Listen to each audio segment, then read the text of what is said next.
All right, so for our podcast going on here, we're going to be talking about Jean Jacques Rousseau. Before we dive deeper into who he was and what he did and his philosophies, we're going to talk about a little bit what was going on at the time. So Rousseau was most highly prevalent around in the 18th century. At this time was when we had the Age of Enlightenment. This was going on primarily in Western Europe, but more specifically, this was really going on in Italy. So during the Age of Enlightenment, the monarchies kind of embraced it to begin with. They kind of liked where this was going. But as soon as it started to pick up and a lot of philosophers were going with it, they kind of started to get scared that this would result in a loss of power. So they kind of started to back away from it a little bit. But looking more at Rousseau, he definitely was one of the main enlighteners. Along with him, there was also Voltaire, Diderot, and D'Alembert. And most of the common thoughts among philosophers were, having a lot of faith, that humans could reason as individuals, being rational, and just the common idea that knowledge is the key to human progress.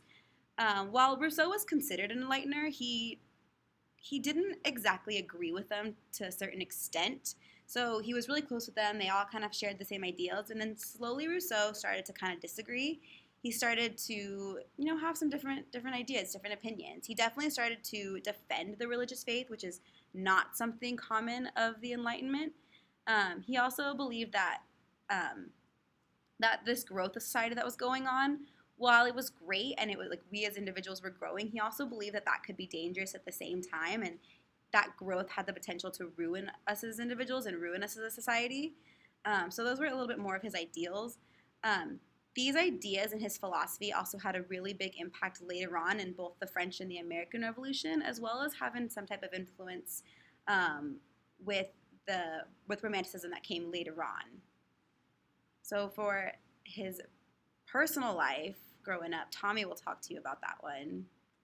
So, shifting gears ever so slightly, we are looking at the biographical info of Jean-Jacques Rousseau. I think that's how it's pronounced.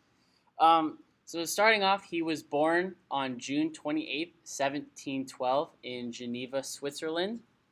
Unfortunately, Rousseau's mother died on July 4th, which was just a few days later, of a fever that she had.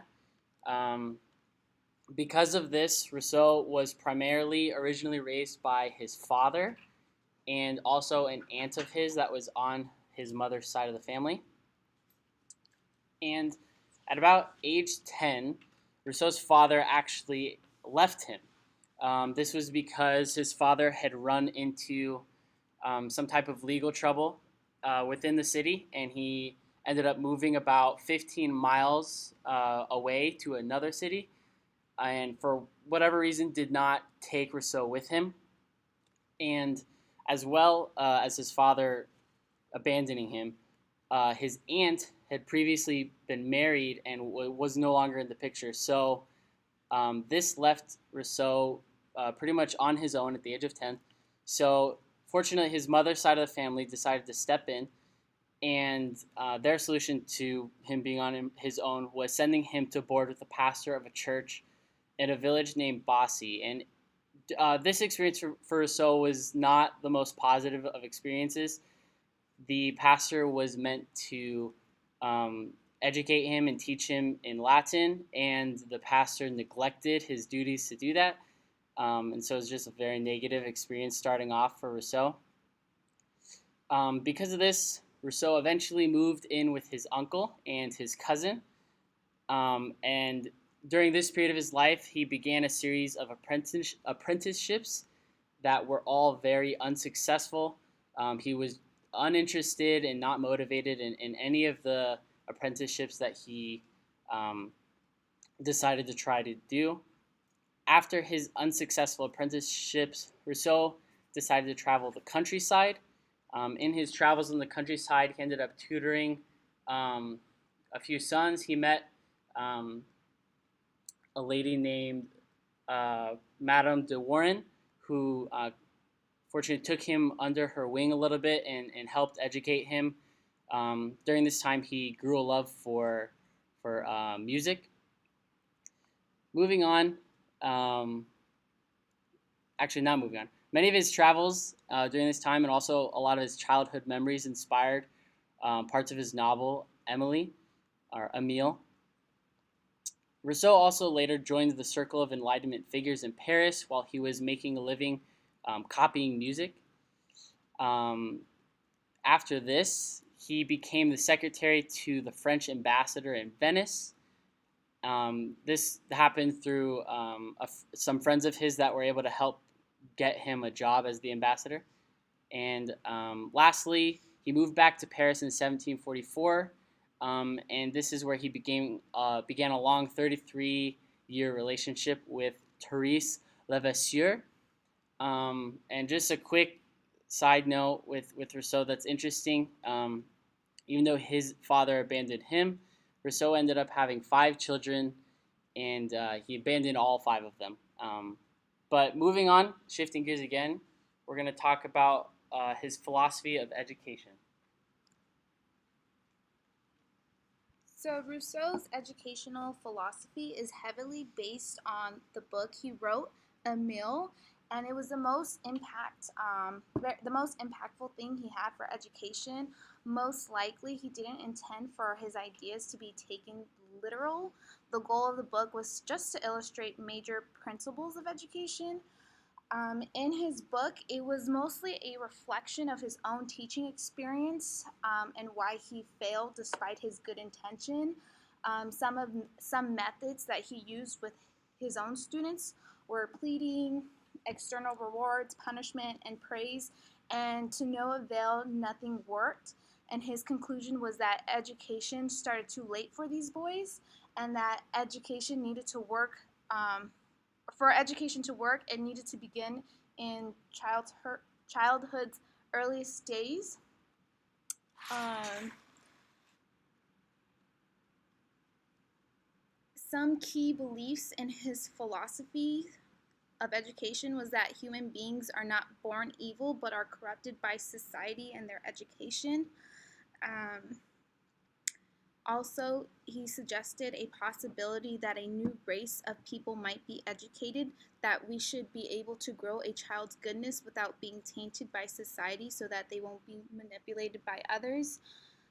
Childhood experience have a powerful effect on adult behavior, ethics, and values, and this stage of life should be extended as long as possible.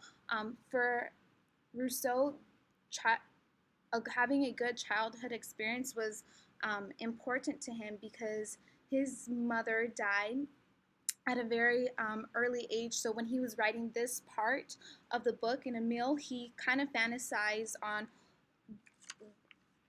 what was how he would have wanted a relationship with his mom and how he would have wanted his childhood to be like.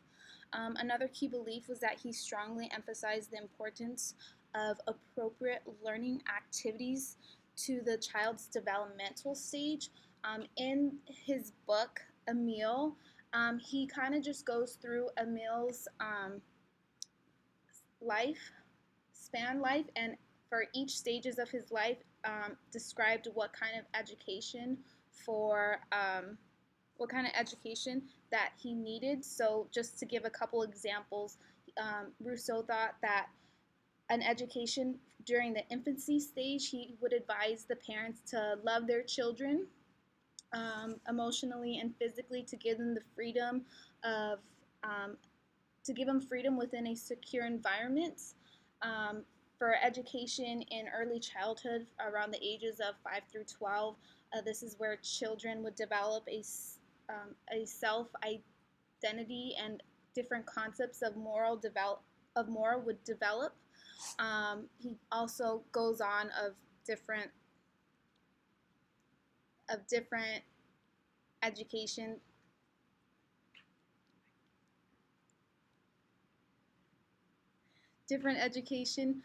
throughout a person's lifespan.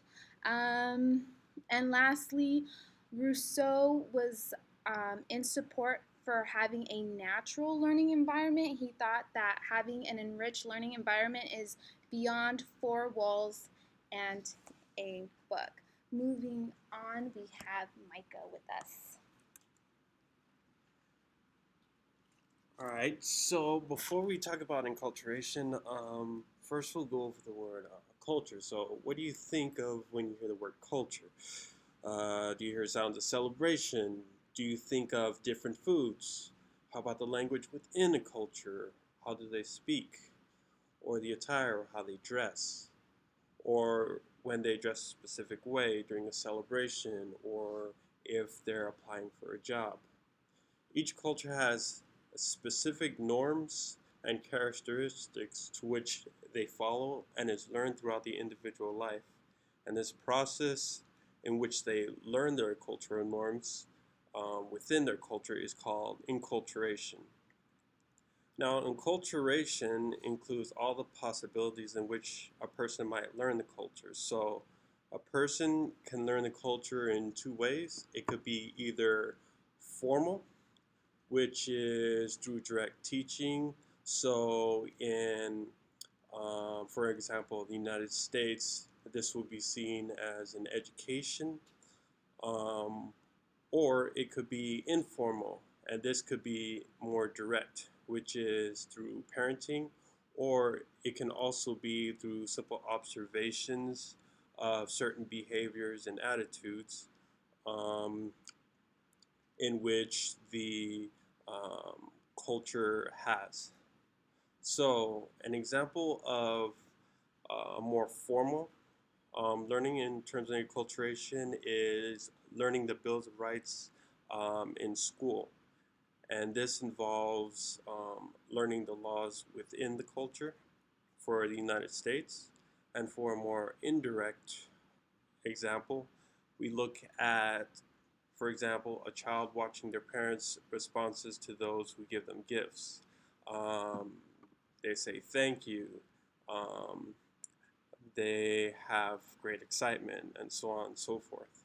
Now, there are many agents that are responsible for enculturation, and these include family, community, teachers, and even the media. Now, the next slide shows more examples of enculturation. So, um, whereas in these examples, we see cultures like celebrating holidays, we see an example of Christmas or Hanukkah. The questions on the bottom, what to celebrate, when to celebrate, how to celebrate, are all answered within a specific culture. It's different depending on the culture. In addition, when we look at attire, this could be more learned towards an indirect approach. Um, a child or an individual seeing a person dressed in a suit, for example, could be for a formal party, or they could be applying to a job. If they're dressed more casually, in the culture of the United States, it's more focused on um, if they're just going on a night outing or if they're just hanging out with friends. So, in terms of enculturation, it's simply the process in which we learn our current culture of upbringing.